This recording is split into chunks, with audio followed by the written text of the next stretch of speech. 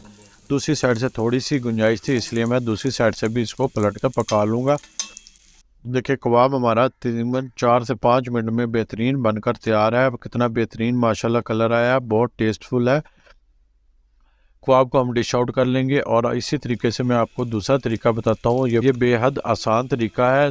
मैंने बैटर हाथ में लिया और डायरेक्ट ऑयल में रख दिया और हाथों से इसको मैं फैला लूँगा। बैटर मैं उतना ही लूँगा जितना एक कबाब में शामिल होता है, एक कबाब में इस्तेमाल होता है, उतना बैटर मैं लेके हाथों से इसको मैं बीच में ही ऑयल के फैला लूँगा। बहुत आसानी के साथ बनकर तैयार हो जाता है और हाथों पे हमें ऑयल भी लगाने की ज़रूरत नहीं पड़ती। इसके ऊपर मैं एक टमाटर रख लूँगा। जैसे मार्केट में कबाब चपली कबाब मिलते हैं, बिल्कुल उसी तरीके से हम ऊपर एक टमाटर लगा लेंगे। अगर आप टमाटर पसंद करते हैं तो लगा लें, नहीं तो आप रहने दें। 1.5 से 2 मिनट मैंने एक साइड से पका लिया। अब मैं दूसरी तरफ इसको पलट कर पका लूँगा। देखें माशाल्लाह कितना बेहतरीन कलर आया है।